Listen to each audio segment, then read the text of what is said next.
What is up, everybody? Today I've got an absolutely ridiculous video. I got reached out to by a developer of Wizard 101 and I've got some spells to show you guys.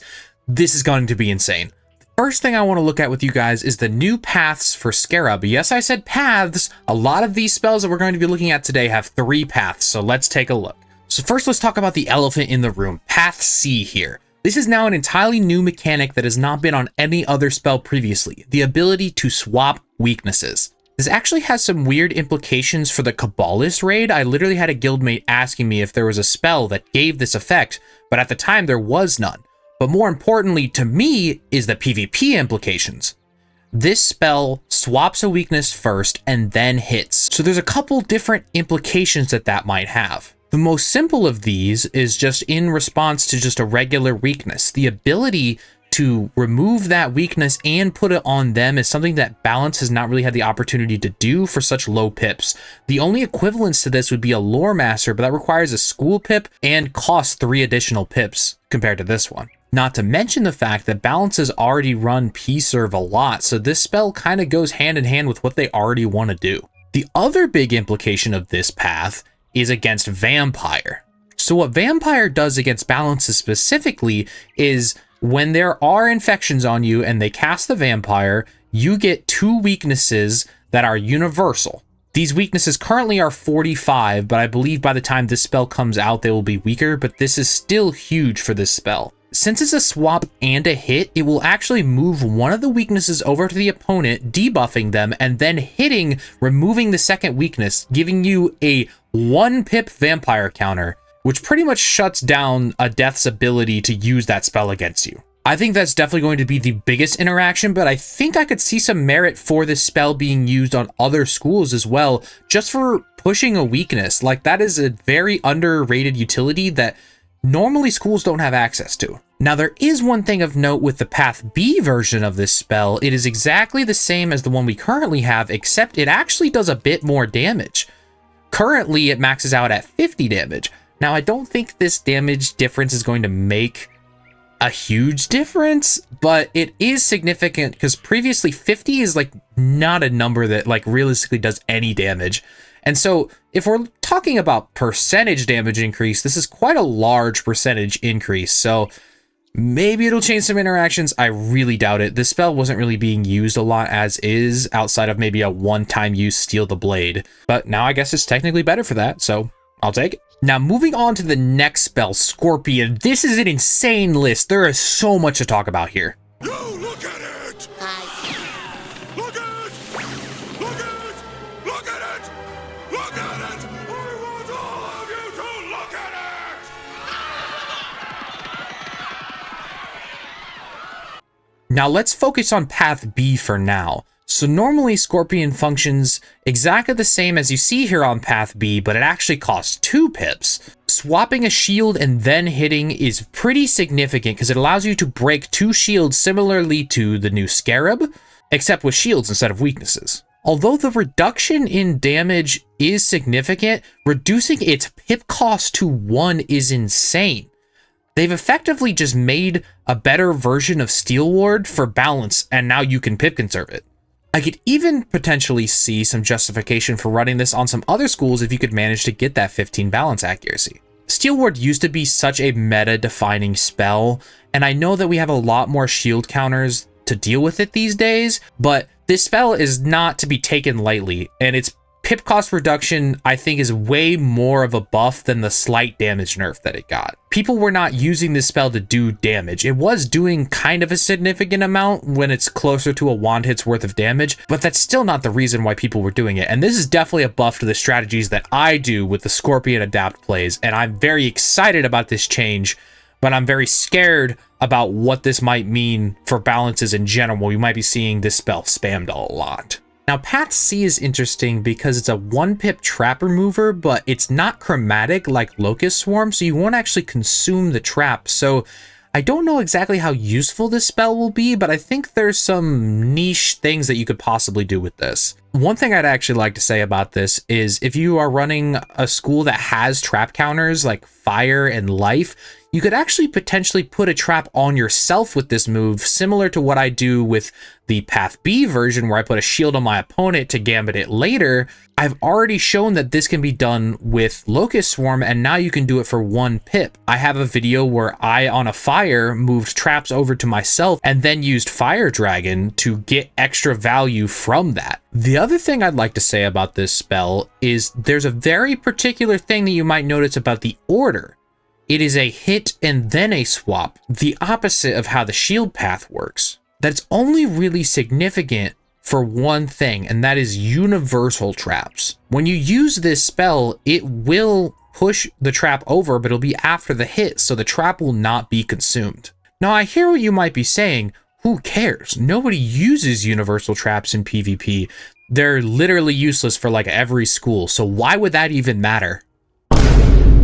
The new Locus Swarm spell is absolutely insane, and there's a lot to talk about here, so bear with me. The first thing I'd like to point out is that Balance is officially losing its only chromatic hit that previously allowed you to use buffs that you had stolen or maybe bubbles that the opponent had out to punish them with the same school's damage.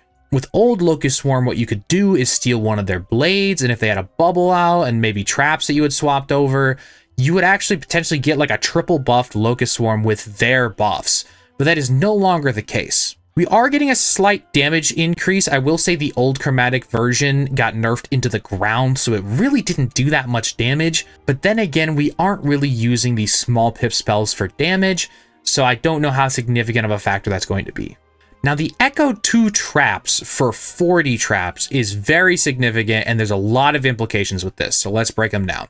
The number one thing I'd like to say is that, from my experience as a balance wizard, traps are very bad. The reason why I say this is because they have to be universal traps, which this does provide. However, all they have to do is tower shield to pretty much negate the effect of your buff. Since Balance's best response to shields is always just to hit around it with a triple hit, you're almost always wasting that trap. Now, I do understand their intention with this spell. I think this is yet another spell that is meant to help you set up Jhin. We actually got a similar spell not that long ago with a similar intention with Divum's Resurgence, a low pip hit that gives 2 traps, setting up half the condition for balanced Jhin. Now, this spell fell flat for a lot of different reasons. And even for all that grinding, you get a spell that is about a mid-range lore master that gives entirely useless hanging effects unless you use Jhin.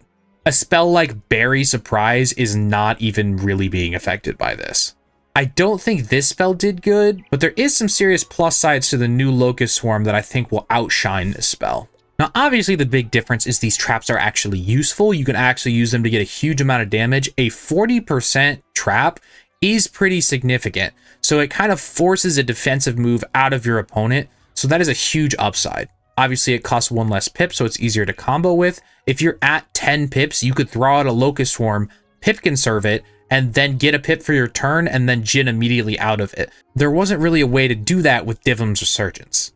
And since this is 2 traps, you technically would, at max value, get a buff on the second hit of a triple hit, so a tower shield won't entirely get rid of this move, and the fact that if you have 2 traps on you, you could continue to spam this move to stack up traps at a rampant pace. Traps are not really in the meta that much right now, so I don't foresee this being too broken at the moment, but if traps ever do become meta, I think this will be a key spell of keeping them in place, and since they're universal traps, anybody could run this. Again, this is one of those spells you're not really running for damage. I will say, though, without pip conserve to balance, this is definitely less likely than some of the other spells. One more thing of note. Now that there is a path for Scarab that allows you to swap traps, you could potentially put an elemental trap on, or a spirit trap, swap one over to yourself, and have the ability to hit and trap for the rest of the game. Now, 3 pips for a single hidden trap may not be the best thing in the world, but it is a significant threat. Balance hasn't really gotten their own good hidden buff except Savage Paw, and it is kind of a high pip demand. So always being able to throw this out for a little bit of damage and maybe a shield break for a hit and trap. This is similar energy to like a beetle, and people run that pet for that item card. So this might be a way to get something similar, but not have to make a whole pet for it. Overall, I think it's a really cool concept for a spell, but I think it's probably going to be relegated to jank I put in my videos, but not a lot of people are going to run.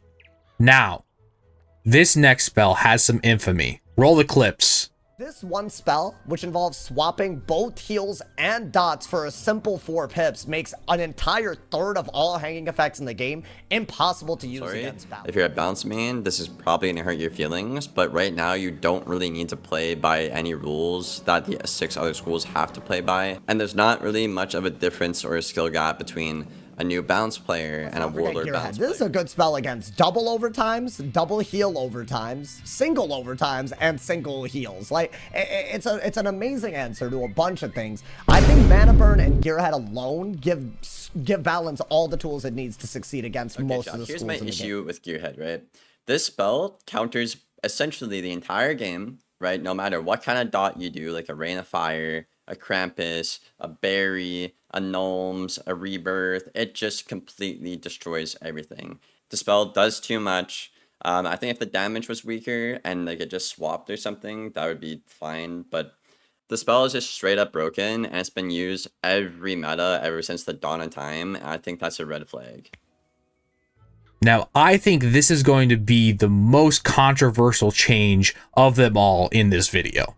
The implication of these spell paths are literally insane. I really don't know where to start with these, so let's talk about what makes this spell so broken in its current light, and then we'll go into what they've decided to do with that. So right now, what Gearhead Destroyer does in the arena is it is a hit, and then it can swap heal over times and damage over times. So what that realistically means is you have a counter to a third of the hanging effects in the game, and alongside that, you have the best counter to very specific spells in the entire game. There is no other spell that can deal with Link and Hunting Worm quite like this spell can. No other spell can entirely reverse the effects of an entire spell for just 4 pips. That is ultimately one of the biggest complaints about this spell, is the fact that it is so easy to have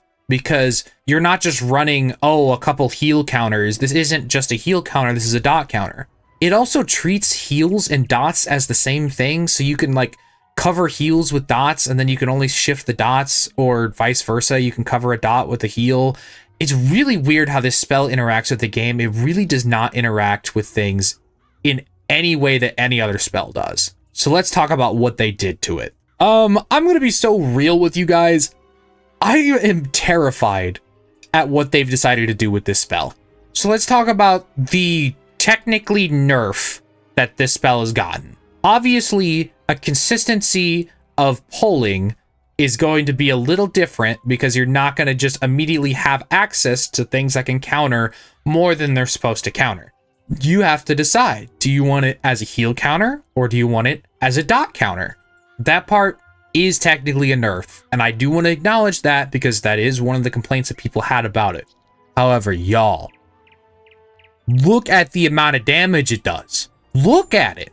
360 damage plus a swap. That might not sound like a lot if you don't PvP, but I want you to understand the interactions that this spell is already good at, that they are just being buffed. If you pull one of these and use it to counter one of the correct things, it is just a better spell than it used to be. This spell previously had a low end of 225 and a high end of 285. Now it is consistently 360 damage.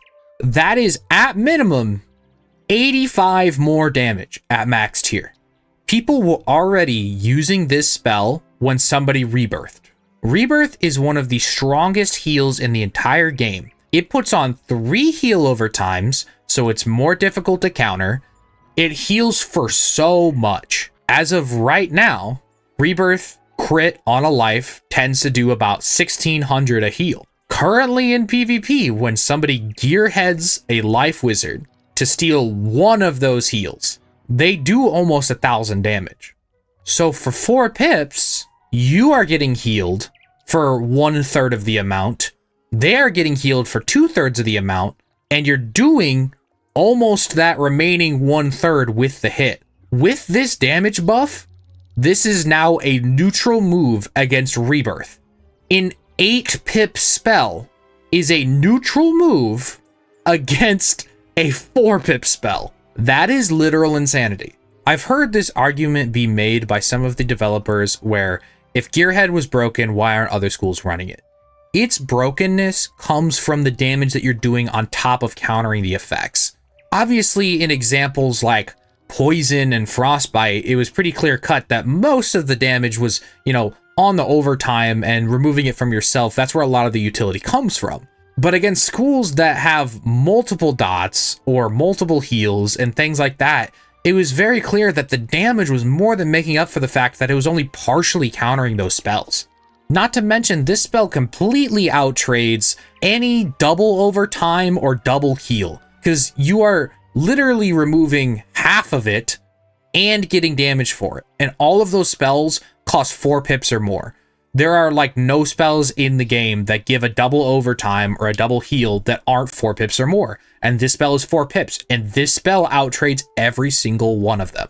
I will note very minorly that this is probably a good change for low level PvP where Hunting Worm is actually a spell, because nobody really uses that at max PvP, but not being able to completely shut down that spell is probably pretty nice. So like, W change there, I guess. And there's a pretty solid argument that now you have to choose. You have to choose if you want to counter heals or dots. At least that's what I would say if I didn't get a confirmation from Cam that we're getting treasure cards of both versions. So typically how Path B/C treasure cards work is they are only 2nd tier, so they won't do quite as much damage, but you will still be able to counter dots and counter heals for more damage than you were able to before, at the only consequence of it's taking up a bit more deck space now. But as far as pip for pip, this is a buff. This is entirely a buff to this, and the slap on the wrist of it being separated into 2 spells is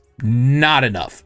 This spell, I really am having a hard time defending this decision, and I feel like most of the time I agree with the choices that King's Isle makes, or at least I can see the vision, but this is terrifying to me. I'm just really scared with the direction that they're going for balance, and I'll get into that in a second, but let me talk about the other couple spells that got revealed that are on my radar.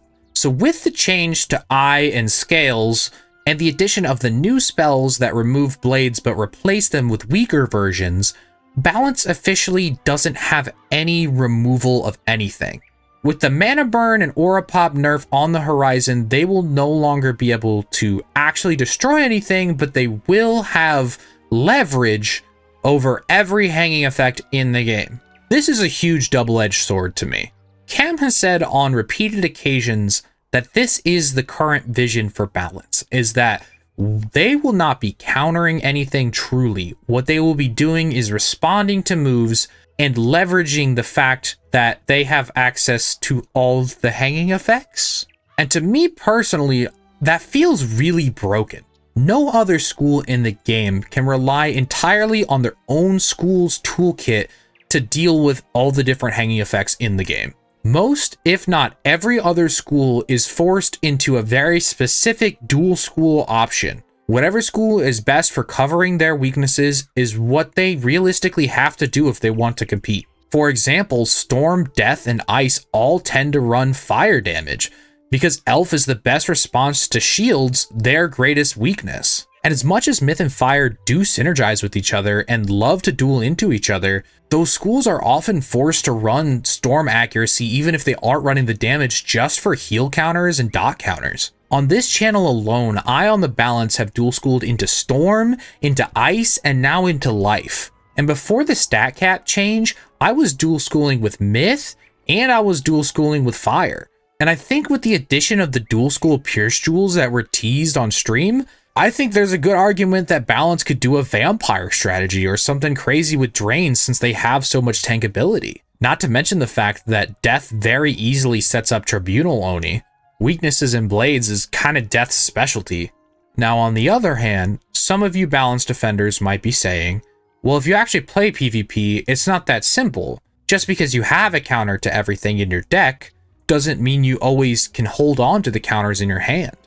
If you have some bubbles in your hand, or some debuffs, or both, and your opponent does a move that you don't immediately have a response to, and you try to dig in your treasure cards, you very easily can get stuck in this trying to react to what your opponent is doing, and you can't initiate anything. This is a very legitimate downside to balance with no mana burn, which I personally have already been doing for the past month or so. So you may think that balance ends up being this very high risk, high reward school, which I personally would love, and I've always kind of advocated for, because it is such a unique school. It should be hard to play, but it should also be very rewarding to play.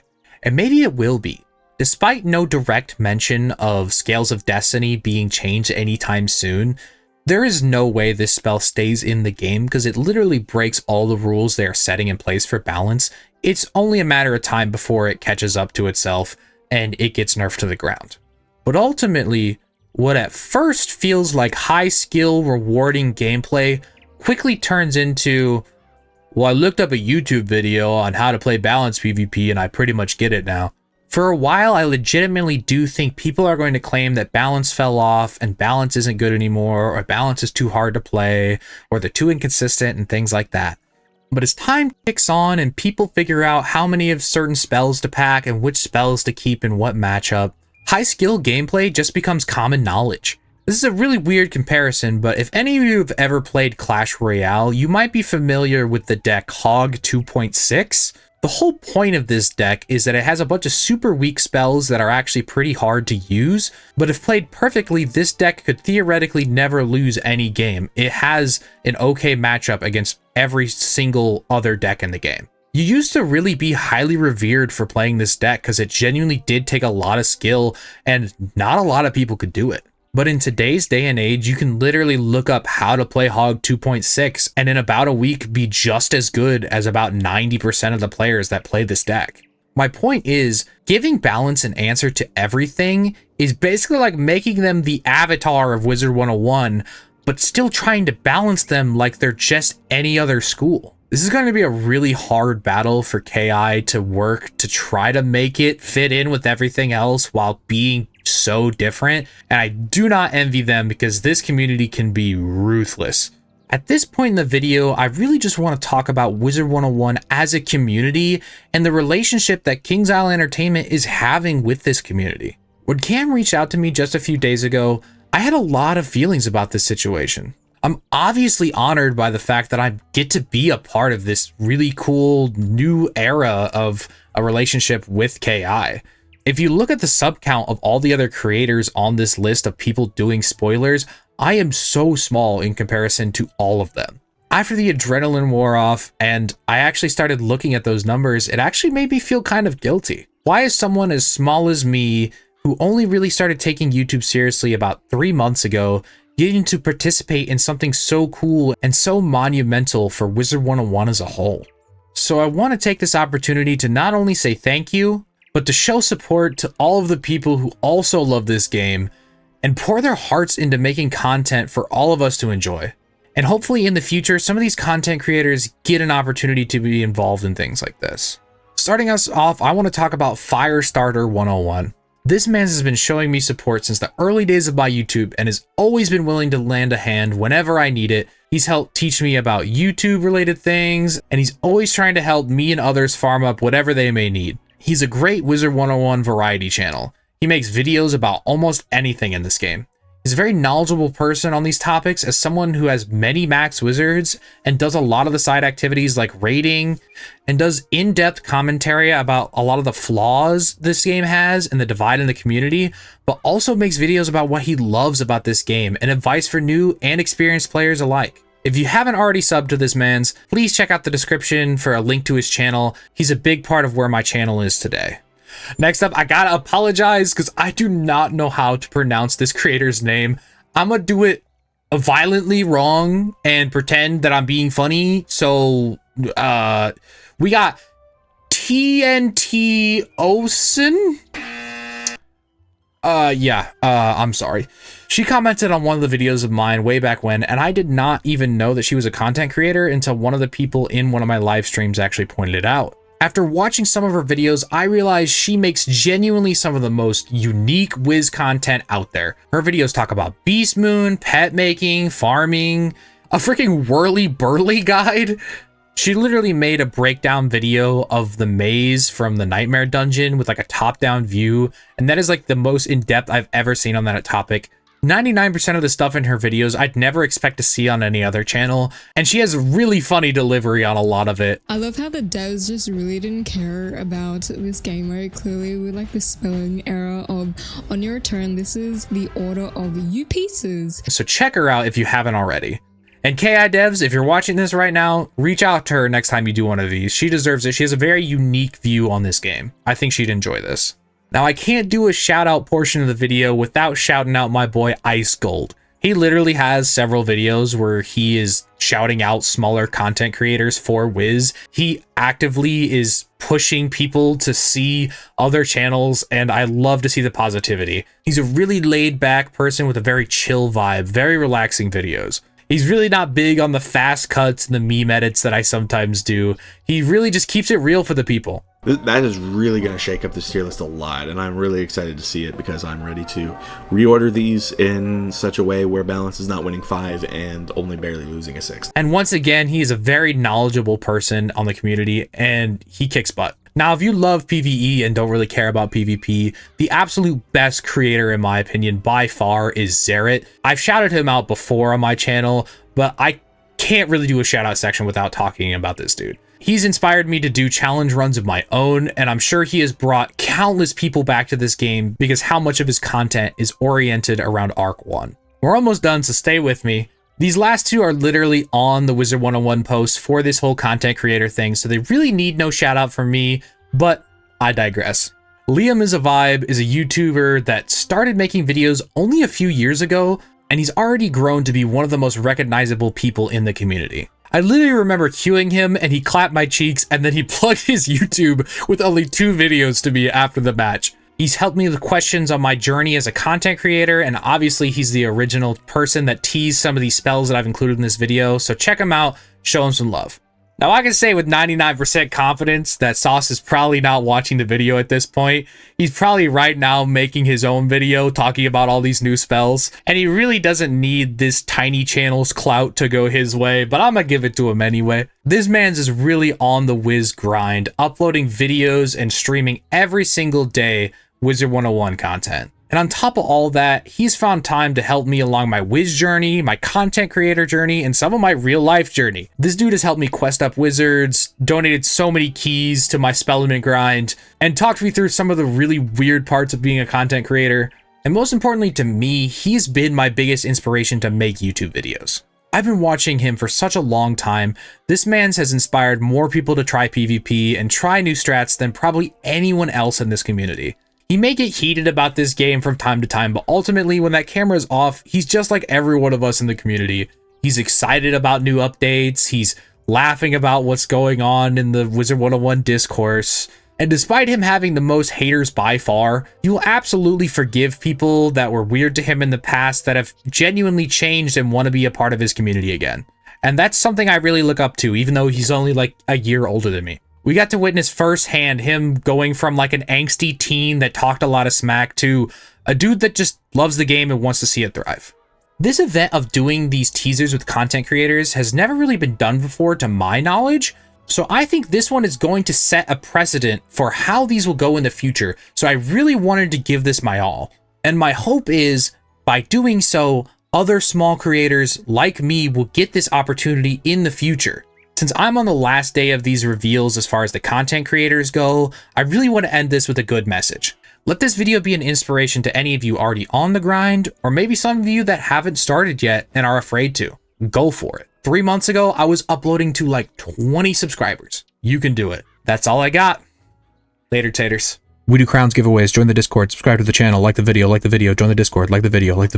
Okay, bye.